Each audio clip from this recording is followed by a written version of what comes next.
Sometimes I like to just let that theme music establish itself before I chime in. Oh, man. And welcome everyone to the Steam Room. Oh, yeah.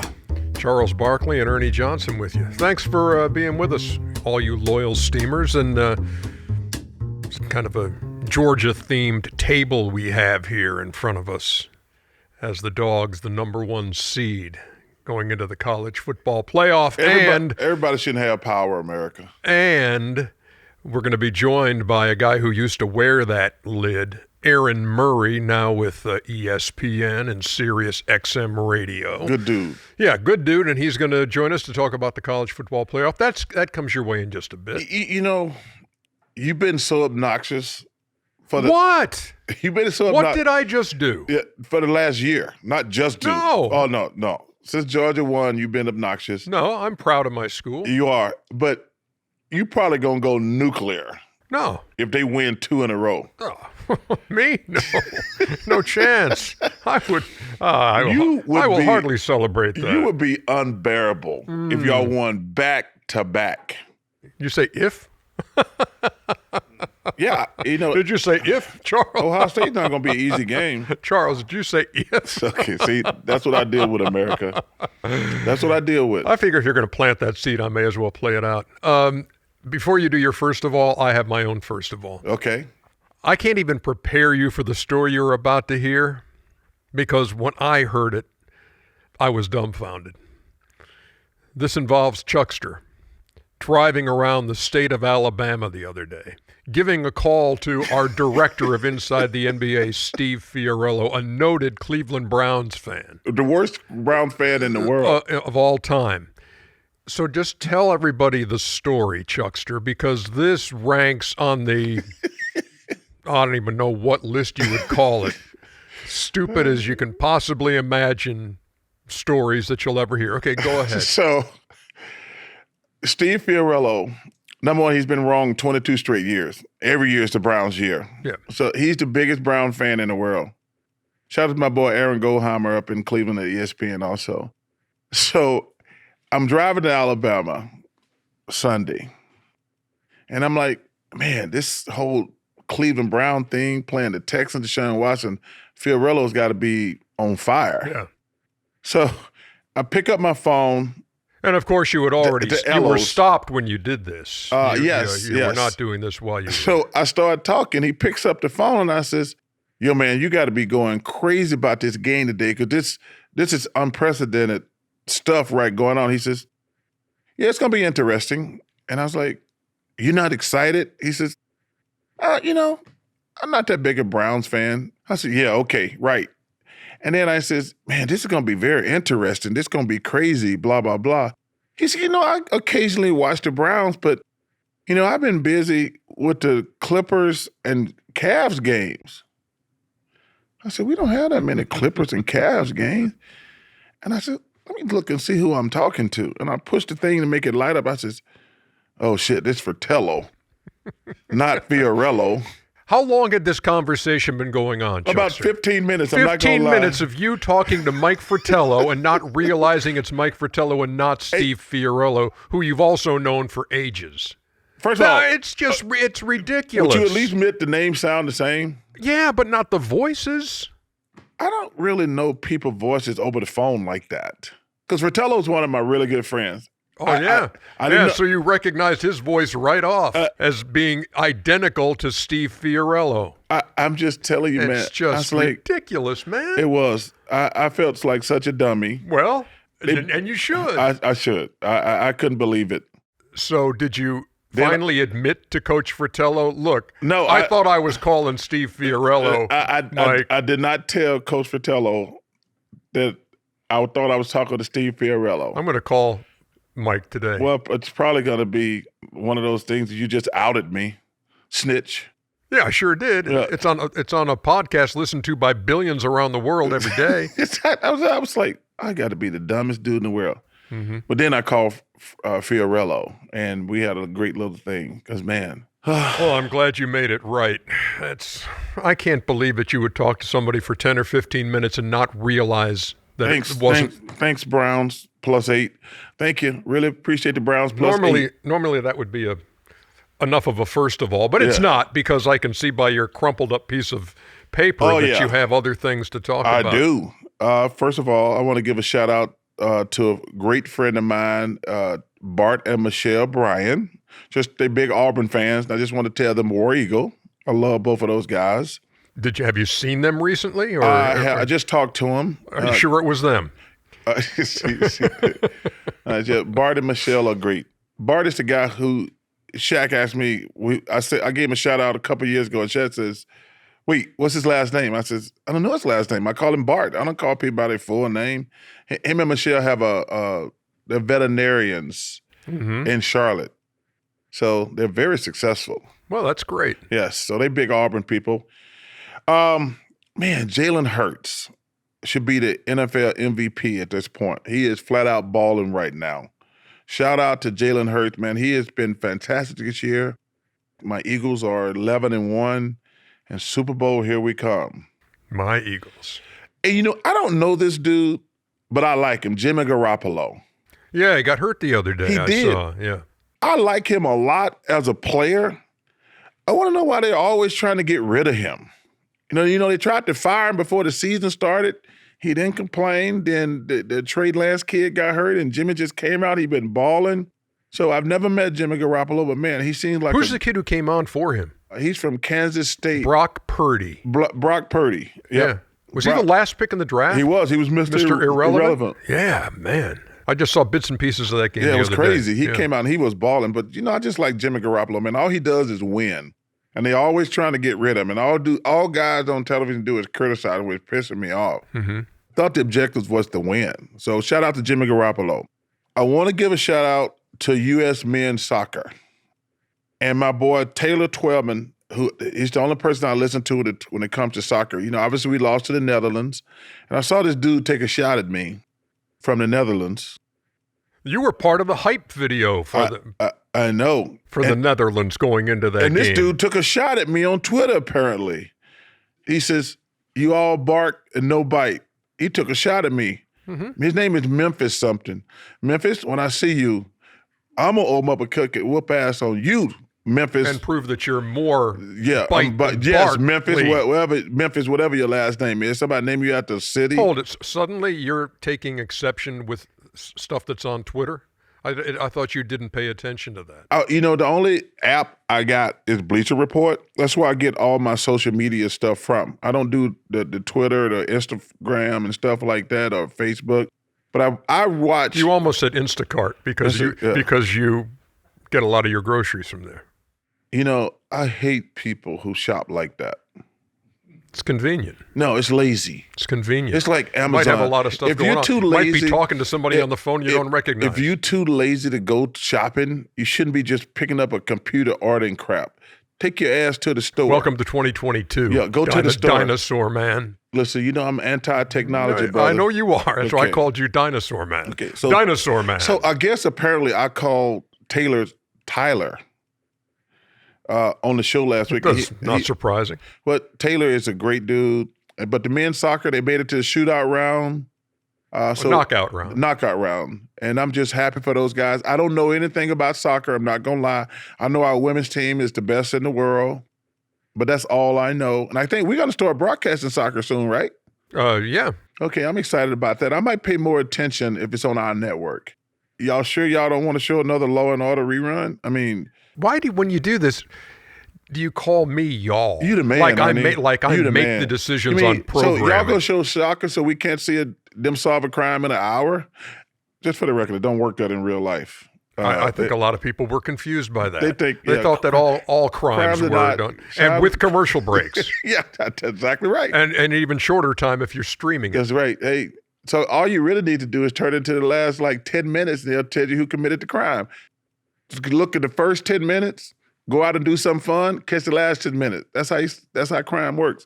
So shout out to men's soccer. That's how crime works. And I want to welcome Coach Freeze to the Auburn family.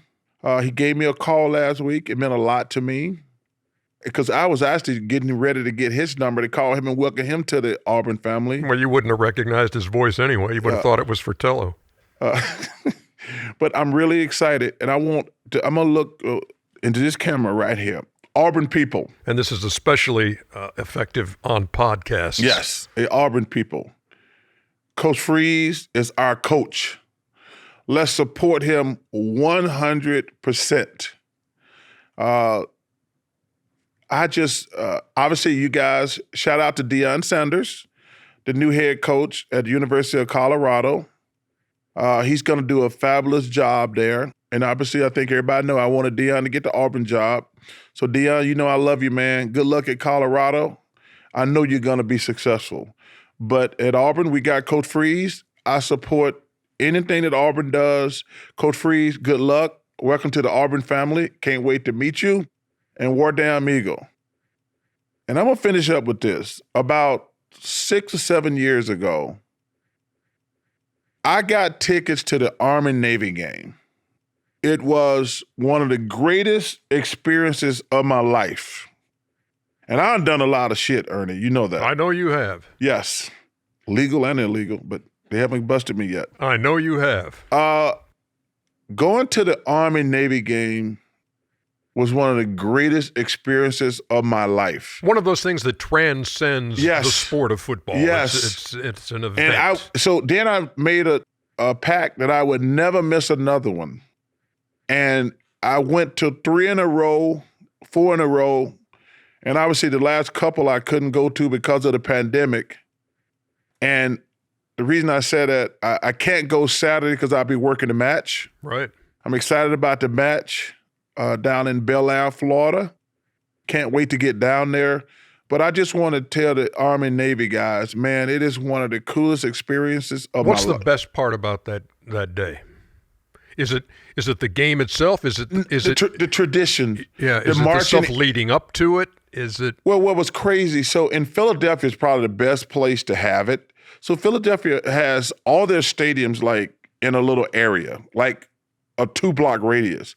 But there's this sports bar complex where they got, like, it's called Infinity Live. And they got 5 or 6 bars. Sounds like heaven in Chuckster's mind. It was. They got a country western bar.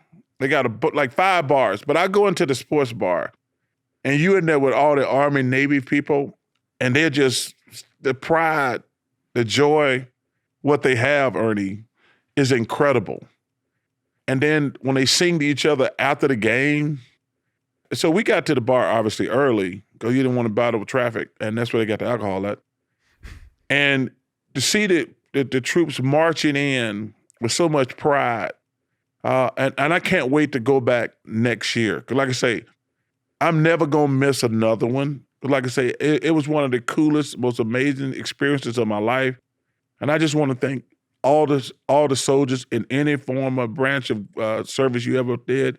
You guys, women, men, retired, young, old, I just want to say thank you because that's like a real job. You know, we got to dribble a stupid basketball around, but anybody who's been in the armed service, man, I just want to thank you. I'm gonna have to make it one of these years to that. Ernie, I've not seen the Army Navy game. Oh man, yeah, I'm telling you, Ernie, it is surreal. Yeah, yeah, cool. It's surreal. Just a question: when you're in that bar area, so how long did you stay on the Mechanical Bull at that country western bar? I haven't had much success on the Mechanical Bull. I will admit that. I remember when you did that on Listen Up. Yeah, our short-lived talk show that we had for one glorious year. I think I've ridden the Mechanical Bull 3 times. I have not been successful. Really? Yeah. Oh, yeah. Come on, Ernie. If you go to a country western bar, you got to ride the bull. Come on. Come on, Ernie. What, you think they put the bull there for show? Yeah, not just for people who think they could probably handle it. You know, I'm from Leeds, Alabama. It's I do. I know. And you say you used to ride horses all the time. I had cattle in the backyard. Yeah, you did not. Stop it, man. Well, I didn't. I know, because I grew up in the project. I don't know what to believe from you anymore. You're just spouting stuff off like, I'm going to throw this against the wall, see if it sticks. I think I've been on a horse for commercials. And like when you rode into the Western Conference Finals in Dallas last year. I think I've been on a horse 3 or 4 times in my life. That was for TV, the one when we rode down in Dallas. But the other 2, I think I shot a Capital One spot with Sam and Spike. And I Any think chance you get a chance to drop a name, that's good. Sam and Spike, we do Capital One. I know. Capital One, the match. Mm-hmm. Tiger Woods, Rory McIlroy, Jordan Spieth, Justin Thomas. Saturday night. 6 o'clock Eastern time on TNT, the match. Can't wait. Can't wait to watch him. It's going to be a lot of fun. Man, when you watch pros hit balls and things like that, Ernie, it's one of the most beautiful things. And you got 4, Tiger's the GOAT. No disrespect to Jack Nicklaus, who's amazing. But Rory is probably the best player in the world today. That's what I used to love the most, by the way, Chuckster, in all the years that I did the PGA Championship. Yeah. Is walking the course those first 3 days, Monday, Tuesday, Wednesday, inside the ropes, and talking to players and watching them hit. It's a different sport than the one that you play. Yes. Because these guys, everything is so effortless, and plus watching some of the side games they got going on. That was really annoying. Very interesting. What's really annoying about playing with guys and watching guys, they're all about this tall, and they who's this tall? Every golfer? No. They all little munchkins. No. They all munchkins, Ernie. They're all tiny. Phil Mickelson's tiny. Yeah, you can. Yeah, he is not tiny. No. Phil, Ernie, VJ is good size too. What? So describe tiny for me. Everybody else. No. What? If 5'8", 5'9" is tiny. 5'10" is tiny. 5'10's not tiny. In my world, it is. Yeah. We would. You know what we call 5'10" in my world? Tiny. A backup NBA guard. A backup point guard. That's what we call 5'10" in the NBA. All right. Whatever. You done with first of all? Yes, I am. Thank goodness. When we come back, we're talking college football playoff. We're talking about the Georgia Bulldogs. I got a question for Aaron because I have questions. Okay, well, it's a good thing because he's going to be our guest. Aaron Murray joins us next here on the Steam Room. We are back. Yes. On the Steam Room on this beautiful December day as we speak to you from Turner Studios. Right across from the Georgia Tech campus, as a matter of fact. So I guess I'll sit back and let you two do y'all thing. You too. You're talking about Aaron Murray, the former Georgia quarterback, who also happens to have a Georgia Bulldog helmet on his mantle, and we have one here on our table. And Aaron, look, he's a ESPN dude. He's a Sirius XM guy. From 2010 to 2013, quarterback the Georgia Bulldogs. In fact, Charles, do you know this about our guest Aaron Murray? Still leads the SEC in passing yards and touchdown passes. Wow, that's impressive. That is impressive. Yeah, that is very impressive. Hey, we only got one rule on the Steam Room, Aaron. Keep your towel on. Can you abide by the rules?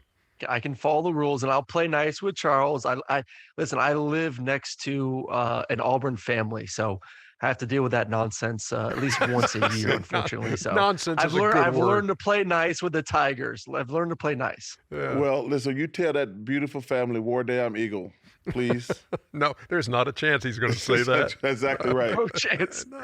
Every year, before that game, every year on like a Friday or Saturday, I have a Bulldog gnome on my front porch. And she will decorate it with Auburn gear, like put a little mini helmet on it, put an Auburn jersey on it. So I'll go outside there she goes, just Auburned up, blue and I love it. Orange. And you would. Yeah, you would love that. So let's talk about these 4 teams that have made the college football playoff. Number 1 seed is Georgia. Number 2 seed is Michigan, then TCU, then Ohio State. Your initial thoughts when looking at those 2 matchups, 1 and 4, Georgia, Ohio State, and Michigan, TCU. My initial thought as a Georgia guy is I wish we would have gone TCU instead of Ohio State in that first game. Yeah. Obviously, the harder of the 2 matchups. I think Michigan, the way they've looked this season, and listen, maybe it's because I'm still hating on TCU and still doubting them because of the brand and not giving the respect that they deserve. I mean, it's a good football team, and the Big 12 has been a tremendous conference this year. Their ability to get through it undefeated 12-0, then obviously lose an overtime game to Kansas State, unable to punch it in overtime at the 1 yard line. It's a great team, and I love Max Duggan. I like the receiver. Defense has gotten better, but it is the easier of the two matchups. So I was kind of hoping with the loss that Ohio State would jump to the number 3 spot and then put TCU at 4. I'm a little bit worried about Ohio State. To me, for I would say 3/4 of the season, I kind of had Ohio State as my number 1 team in the country. It was CJ Stroud and Harrison Jr. and the way they were playing, running the football well. Defensively, I thought they were improved from last season. And I was like, man, there isn't a real weakness. And then obviously Michigan came in there, exposed them a little bit. Maryland the week before exposed them a little bit too. But when I look at the 4 right now, Michigan wants to be like Georgia. Hardball has dedicated himself to saying, hey, we're going to be the anti-Ohio State. We're going to be more physical at the line of scrimmage. We're going to dominate there. And then they beat Ohio State 2 years doing that. But Georgia's better at that. If you want to play Georgia's game, that ain't going to work. And to me, that's what concerns me a little bit with Ohio State is their ability to push the ball vertically down the field. We saw that give Georgia some issues this past week versus LSU. We saw them give that issues last year versus Alabama in the SEC championship game.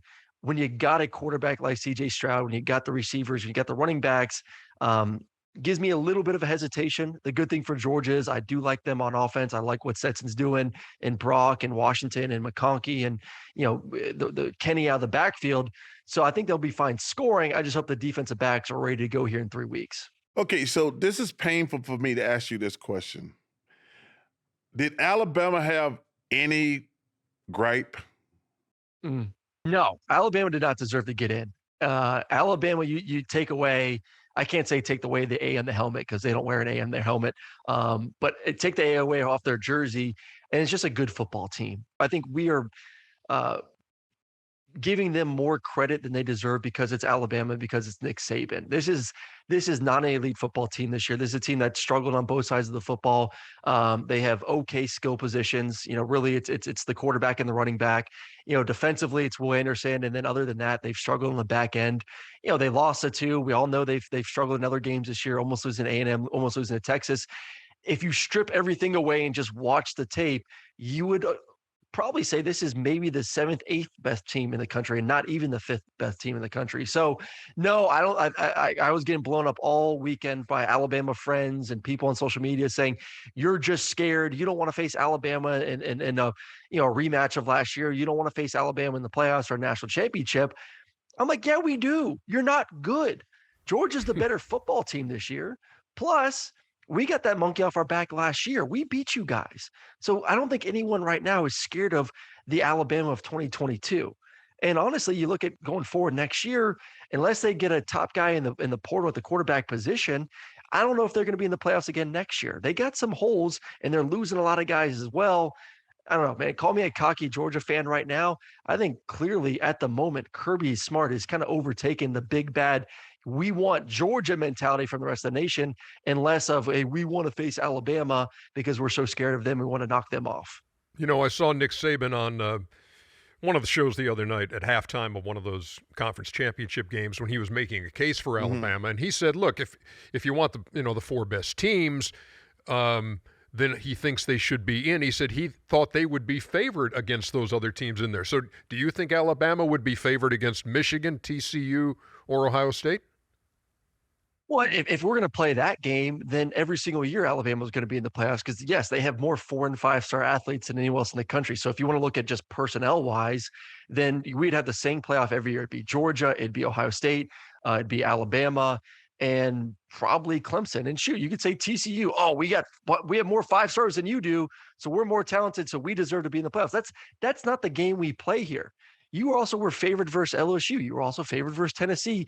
You got to play the games, and you got to win the games. This isn't a beauty contest. This isn't I got more stars on my roster, and I got Nick Saban, so that means that we can win a national championship. No, the 4 teams that deserve to get into the playoffs are the 4 teams that were put in this year. And I think 3 of them definitely deserve it. The 4 spot is obviously up to debate, but Ohio State's the only team with 1 loss besides TCU. So they kind of worked their way in there because of that. Alabama did not win the games. I don't care if it was by a combined 4 points or a combined 40 points. You lost 2 games you were favored in. You don't deserve to get in. This is not Vegas making these decisions. It's the play on the field that are making these decisions. So I don't hate the man for getting on national TV during the halftime of the Big Ten championship and making his case. Any coach in America would get on any show out there to make his case why his team deserves to be in the Final Four. Unfortunately for him, they're 10-2, and I just don't like the argument at all. This game is not played on paper; it's played on the field. Yeah, I thought they should have penalized Ohio State for getting trucked at home.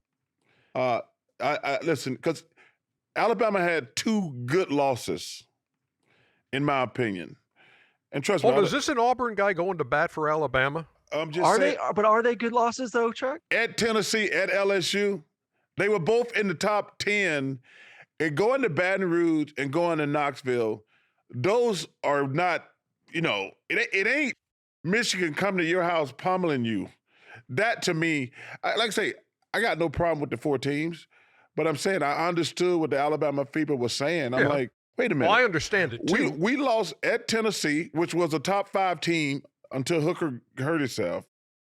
And then secondly, LSU was a top 10 team. And going to Death Valley on a Saturday night is a hard game.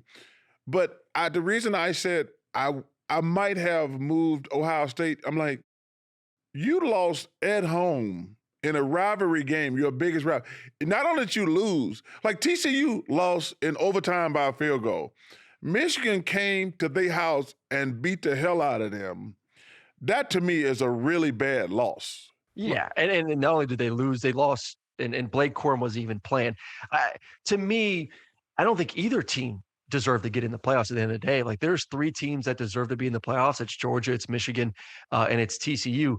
That 4 spot is just who is the lesser of 2 evils here? And you're picking between 2 teams, one with 2 losses, one with only 1. Yes, it's embarrassing, but then look at the 2 teams that Alabama lost to. And I just want to play it against, we would beat anyone in a playoff situation as an Alabama fan who wants to be all cocky. Georgia whooped up on Tennessee and completely took the pressure off in the second half. Probably could have beat them worse, and I think it was 27-13. Georgia just destroyed LSU this past weekend and put 50 points on them in the SEC championship game. Those 2 losses, and let's not forget too, LSU also lost to Texas A&M, a team that's not even going to a bowl game. And then Tennessee with Hendon Hooker, he got hurt later in the game, but the game was essentially over when he did get hurt, lost to South Carolina. So, yes, at the time they were good losses, but then when you've looked at what Tennessee and LSU have done to end the season, LSU since the win against Alabama, won 13-10 versus Arkansas.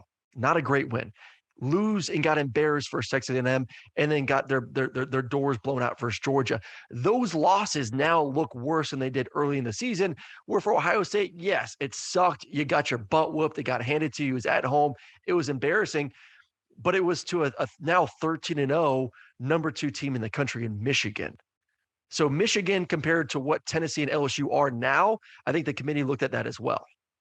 I'm trying to think. You saw the movie Rudy, which we all have. Has there ever been a better sports story than Stetson Bennett? I can't think of one, and I'm hoping I got my Stequavius fade about an hour ago, that if he does get a movie that I would love to play the role of Stetson Bennett. So fingers crossed. I know you guys can maybe put a good word in for me. Would love to play that role. It's unbelievable. I talked actually with DJ Shockley, another, former great University of Georgia quarterback, started in 2005, won an SEC championship.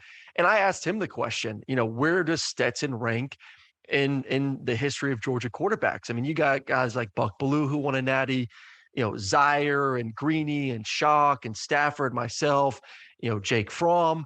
Where does he stand in that great group of quarterbacks? And him and I both agree Stetson is to me the greatest. Is he the most talented? No, I'm not asking who's the most talented quarterback of all time in Georgia history. We all can agree it's Matthew Stafford. There's very few people on this planet Earth that are more talented than Matthew Stafford. No one's arguing that. But what are you brought in to do? It's like a pitcher in baseball. We are judged off wins and losses. We are judged as a quarterback position off championships. Right now, Stetson led Georgia to a national championship. First time in 40 plus years. Now he's won an SEC championship game and heavy favorites to win a second national championship. And he's going to New York and is going to be there for the Heisman. I don't remember the last time a quarterback for Georgia was going to be in New York for the Heisman ceremony. So all that being said, plus I would say pretty good stats as well. Stetson is the greatest quarterback in Georgia history. The story of walk-on to transfer back. I mean, I was at a scrimmage 3 years ago. This is when the kid from Wake Forest, Jamie Newman, transferred in. This is when JT transferred in. And I was watching the scrimmage. It was in Sanford Stadium. The ones went, the twos went. They played a full half. Stetson didn't get a single rep. Kirby won the simulated football game, so he sent the starters and the backups into the locker room, 15-minute break, and Stetson stayed out with the walk-ons and freshmen, and he had about 10 snaps, and that was it.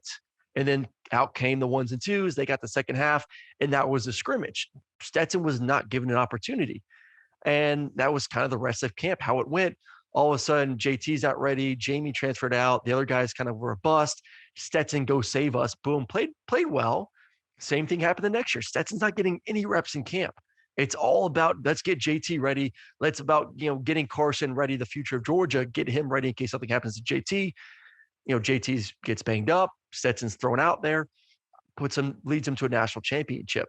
He has done more in 2 years and 3 years now as a starting quarterback with less reps and the ability to build that chemistry in the offseason. So it's an incredible story, incredible determination. And just love the opportunity, love the fact that he's in New York getting honored for that. So let me ask you this question. Ernie is obnoxious when it comes to the Dogs when they're successful? I wouldn't say obnoxious. Are you as obnoxious when y'all are winning like y'all are now? Depends to who. That's the thing. Like if you're my audience, yes. Yes. Yeah. If it's like my Auburn friends or neighbor or my Alabama friends who just are literally have more excuses than anyone I know in the world, are always constantly texting me, complaining about something, then yeah. But I do think Georgia fans are getting to that Alabama level where there's a level of expectation that, hey, Georgia must win by this amount of points or it's not a great win. They're not happy with just winning. They have to literally dominate teams. Like, they've got people bitching and moaning about the Kentucky game. I'm like, they won the game. There was never a moment of doubt that they were going to lose it, yet it wasn't good enough. Like, that is where Georgia fans are now. And I don't think that's changing anytime soon, unfortunately. So I feel more for the players. So you guys had 7 first-round draft picks last year. That's hard to come back from. Mm-hmm. You think there's going to be a drop somewhere, but to have 7 number 1 draft picks and come back, and now you're 13-0. Are you surprised? Surprised at all? Yes and no. I'm surprised with how good the defense has been. I mean, a defense that gave up 10 points per game last year, giving up only 11 points per game this year. Like, man, that's pretty good. But hey, listen, let's look at the schedule. And I'm not downplaying this. Like, it is Kirby said it every week. Like, it's not easy to go undefeated for anyone, let alone in the SEC, but it wasn't I would say an extremely daunting schedule. You face Oregon the first game of the season, brand new coach, his first game, essentially a home game. They have to travel across the country. And then other than that, Georgia really had a pretty easy schedule. The one big game was Tennessee at home. And you got up for that game. You played well. Florida was a rebuilding year. Missouri was a good team, average team. Kentucky's an average team. Like, South Carolina at the time was not playing great football early on this season. And then you played LSU, who's also in a rebuilding year, in the SEC championship game. This was not a good year for the SEC.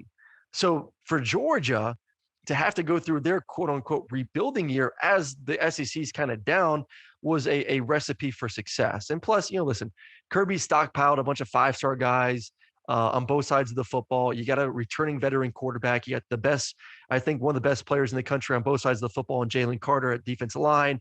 Then you also got Brock Bowers at the tight end spot.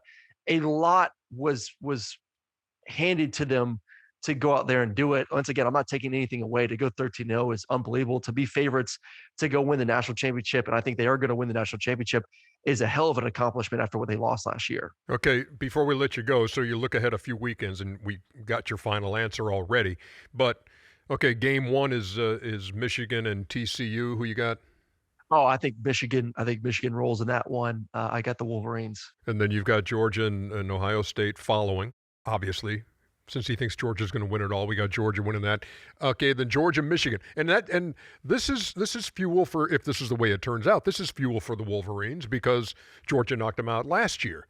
How much does that come into play as they prepare for that would-be championship game?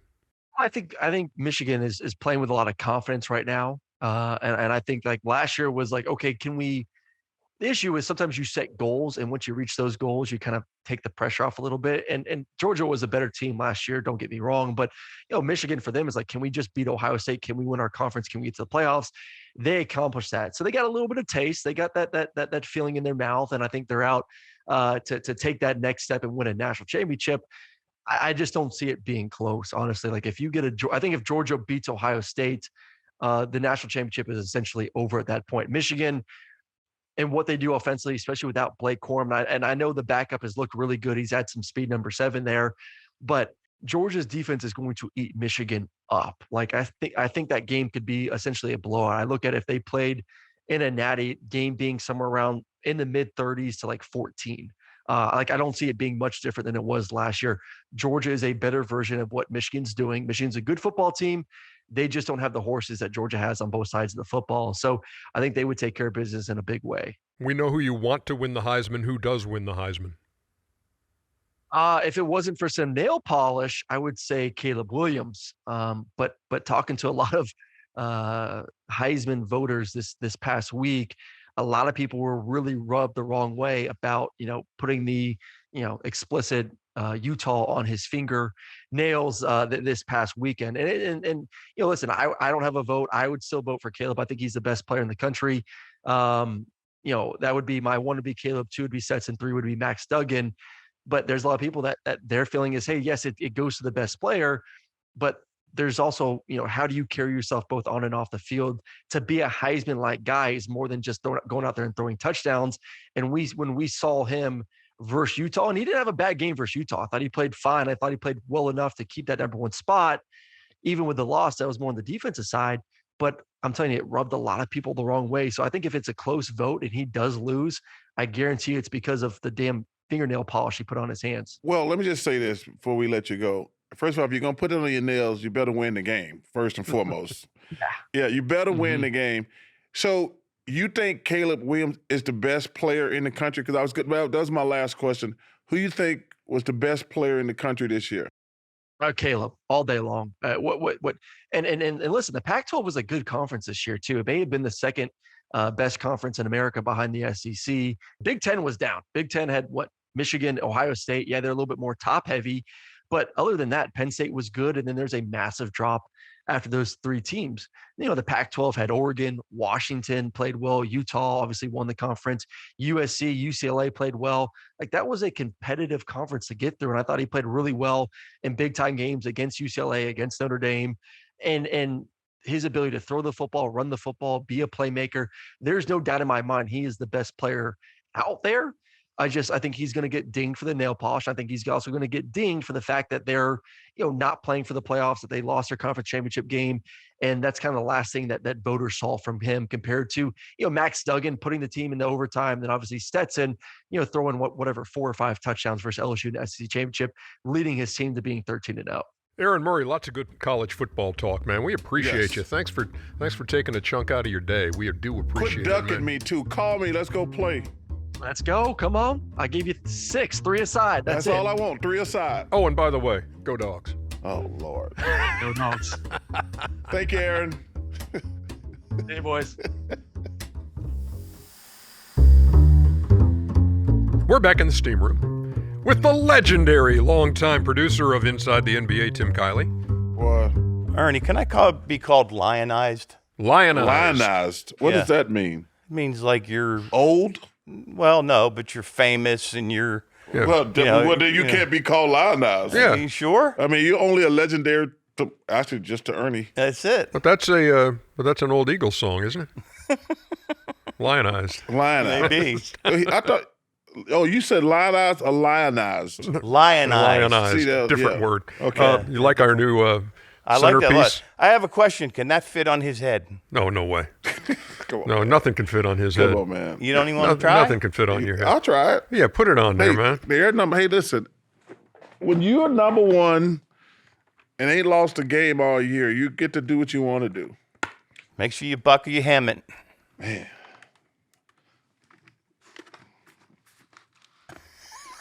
It's in there. That away. Now can you get it off? Oh, my God. That's okay. All right, keep it on for this segment. That's good. Here we go. Hey, hut! Look at you.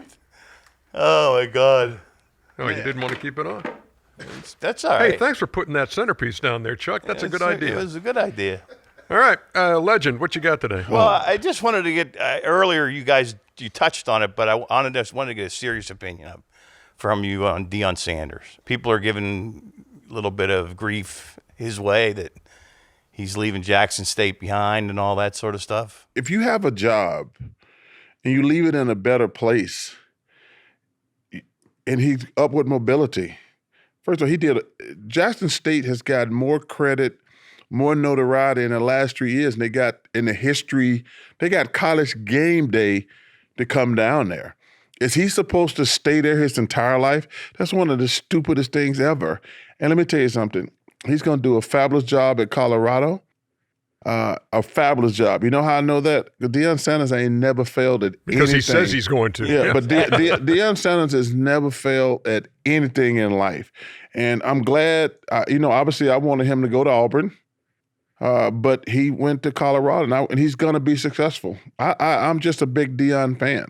And the thing I admire about him, number one, just because he's a friend, but he went to Jackson State, a team that had won like 2 games in 4 years, and made them undefeated powerhouse.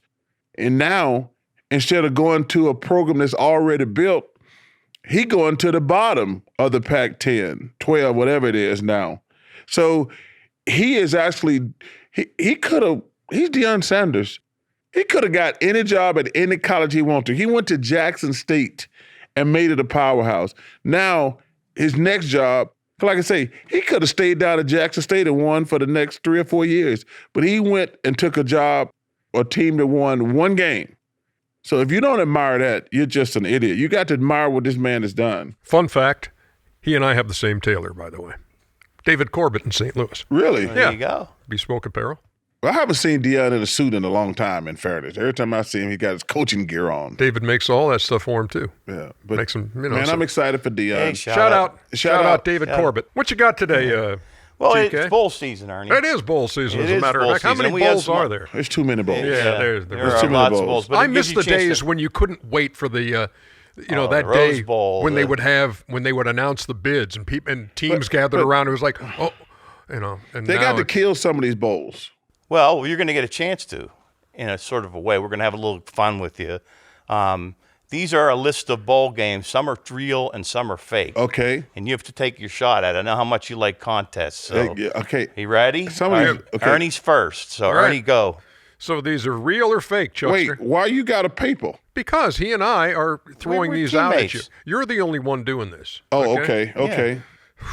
3 of us here, 2 of us asking Because questions. he just said, he said Ernie gonna go first. Okay, Yeah, Ernie's okay. first. Jesus, Yes. man. You need to get all the rules straight. Well, I thought you were gonna ask him a question first. No, I didn't know no, y'all were no, trying no. to tag up on me. Is there such a thing? Are we keeping score on this, by the way? Yes, we All will. right. Is there such a thing, Chuckster, as the Manscaped Turf Bowl?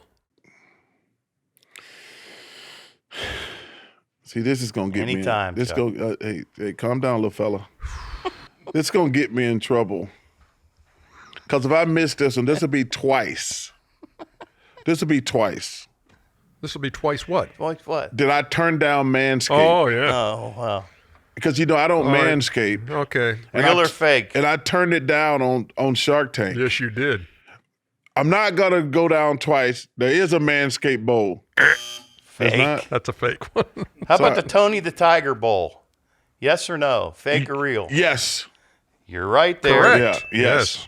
The Bad Boy Mowers Pinstripe Oh, yeah. Bowl. Yes, there is. That's good. Yes, Oh, there you got is. it Yes. right. All right, great. I never even heard of those mowers.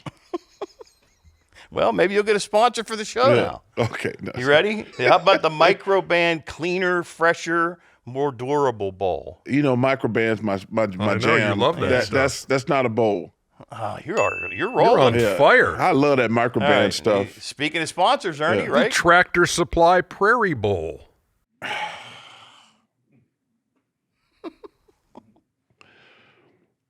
Yes. There is Yes. not a Tractor Supply Prairie Bowl.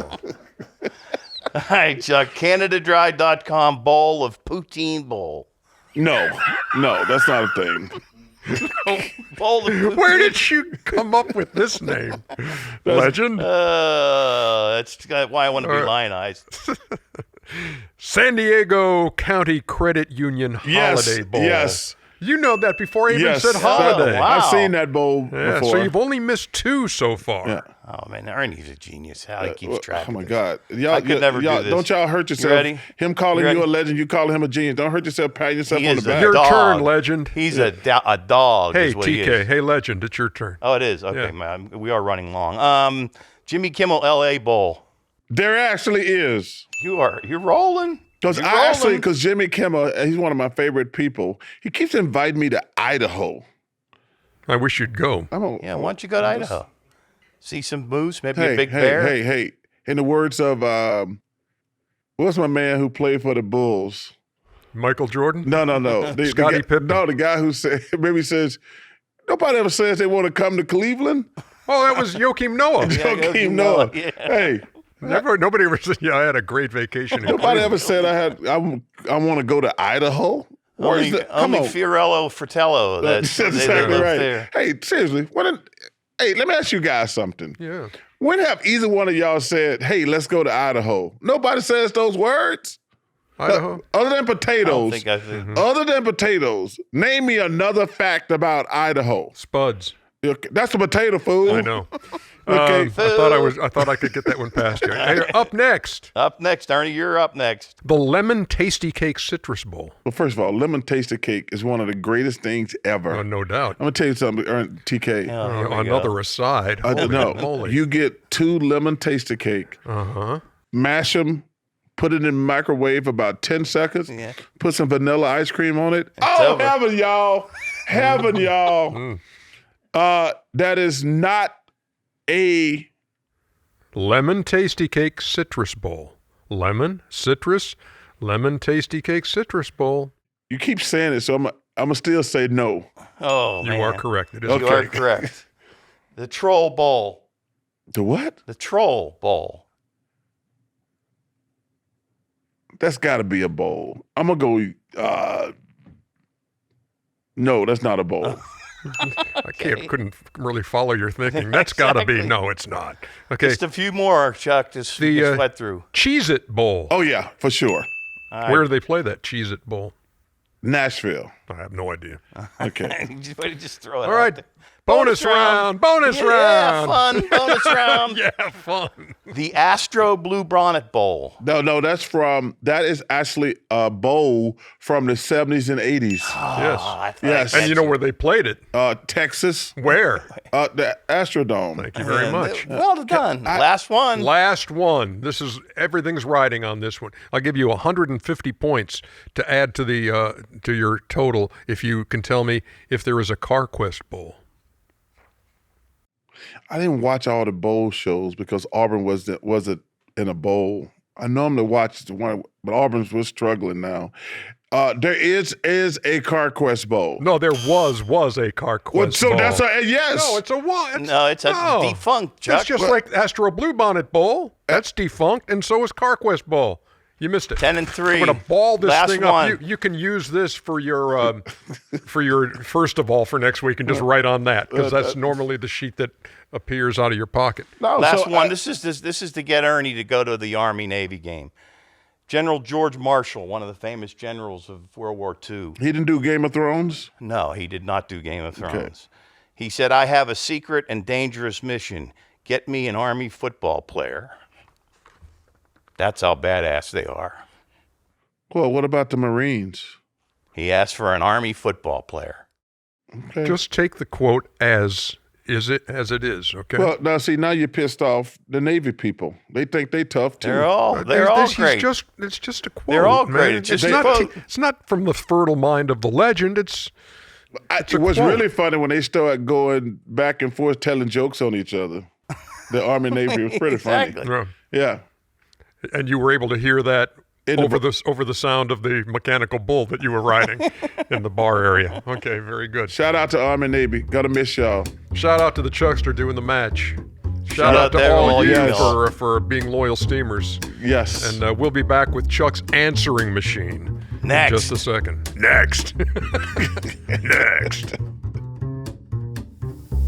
Chuck and Ernie in the steam room. Come and join us in the steam room. Chuck and Ernie in the steam room. Leave your towel on in the steam room. Chuck and Ernie in the steam room. Chuck and Ernie in the steam room. Leave your towel on in the steam room.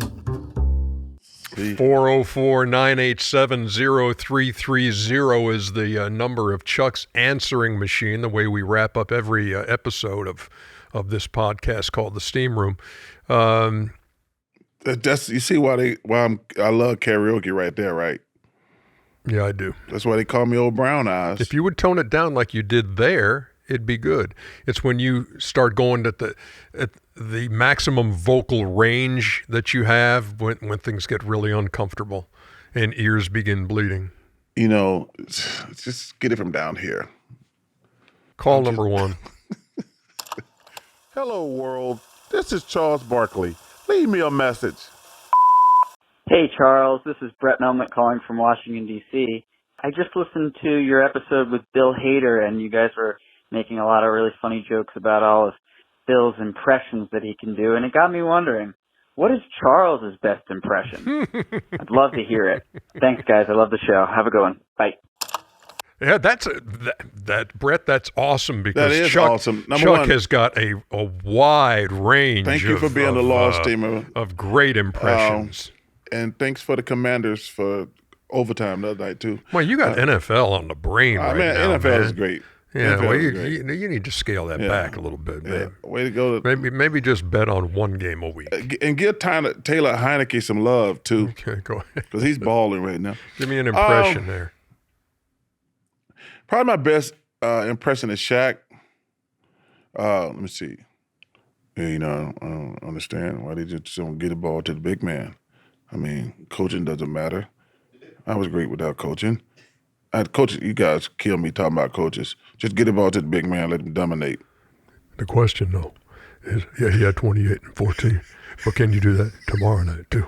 Because it doesn't impress the big man here unless you can do it every night. Yeah, it's only like you just get 7 points. You get 7 points a quarter. You get 7 the first quarter. You get 7 the second quarter. And if you stop and fill up your gas tank. Now you got 28 points, and you just got to get 3 rebounds. Okay. Now you got 12. Then you just got to get a couple more. You should be getting 30 and 15. All right, give me your John Wayne. And take that with you. When he pulled a gun out and shot this. Yeah, I know. Yeah. See, when you have to describe what's going on, then it's not a great impression. But the first time you ever did that, here's my John Wayne. Pew, pew. And take that with you. I don't think John Wayne ever said with you. That was actually, doing the movies was one of the fun things I actually have ever did here at Turner. A long time ago, folks, we had, what did we call a something theater? Yeah. Sir Charles Theater or something I'm a like movie that. guy. Me and Kenny and Chuck, and we would come back from commercial breaks in the middle of these movies that we were running on TNT or TBS, and we would just kind of take one scene and pick it apart, and it was fun. That was fun. That was a blast. So movies are the most fun thing I do to go and see. Mm-hmm.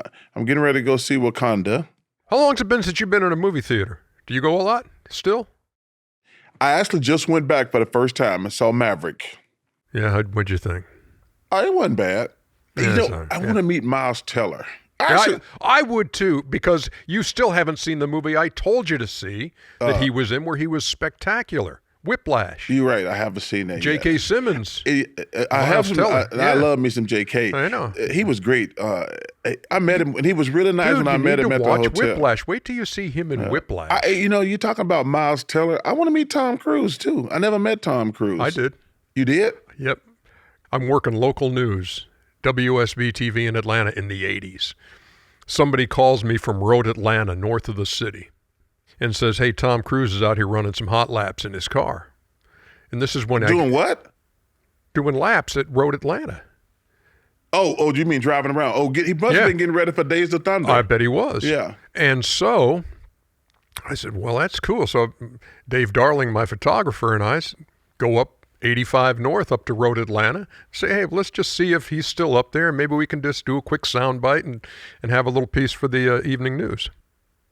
And he had no idea we were showing up, because he was in one of the offices with a couple of the guys from Road Atlanta, and we're standing right outside the door. He comes walking out, and I said, hey, Tom, Ernie Johnson with WSB. This is Dave, our photographer. Man, we'd love to have a couple of minutes with you just to talk about what you're doing out here at Road Atlanta. Yeah, guys, I tell you what, we're just about to go to lunch. When we come back, be happy to do something. He blew you off? Wah, wah. Tom Cruise blew you off? Big time. Big time blow off right there, man. Okay, so now it was like, and I should have pressed it more, because I know it's only going to be a couple of questions. No, but we need to get, and it's like, boom. Okay, I just want to meet Miles Teller now. Okay. Now, you can't blow off The Godfather and want me to meet Tom Cruise. That was brutal. Yeah. So, I mean, what you think? You can answer 2 questions before lunch. Yeah. What are you doing? What are you doing at Road Atlanta? Yeah. And how do you like driving around here? Yeah. Good. See you later. Okay. Now we got a little piece for the 6 o'clock news. Just me and you, Miles Teller. But no. Tom Cruise, that breaks my heart. Well, it's all right. He had things to do. He had to eat. You know how I feel when Kareem told me. I'm reading. I'm reading. Okay. Kareem has actually made it up to me. Yeah. He's been nice to me, but that one time, and the thing that was funny about the night, I look back here and Bird and McHale are dying laughing. Yeah. Because I said, like, the banana in the tailpipe. it's like, he said, hey, I said, man, I want to say hello to Kareem. Walk over there and say hello to him. Yeah. I'm reading. What do you guys set me up? Call number 2. Roll it. The only message I got is, do not let Charles pick Georgia to win the playoffs. Do not let Charles pick Georgia to win in the playoffs. Ernie, you know what I'm talking about. Me and you, we the Georgia boys. Do not let Charles jinx the Dogs. That's all I got to say. Hey. Peace out. Okay. Hey, look, I know. Okay. Look, there's only so much I can do. I can't control what comes out of this dude's mouth. First of all, again, did I pick the Dogs last year? Yes, I did. Mm-hmm. And I guaranteed it. Now, this year, man. Hey, we still got time before then. Save your prediction. And save your voice. Okay. That's the Steam Room. Another outstanding episode. Chuckster, always good to sit here and talk to you, chop it up here for an hour or so every week. What? You're just staring at that Georgia helmet with envy, aren't you? Yes, you are. Are you going to have that on every week until the playoffs? Sure, we can do that. Thanks for the request. Okay. We'll talk to y'all next week on the Steam Room. Thank you, loyal Steamers.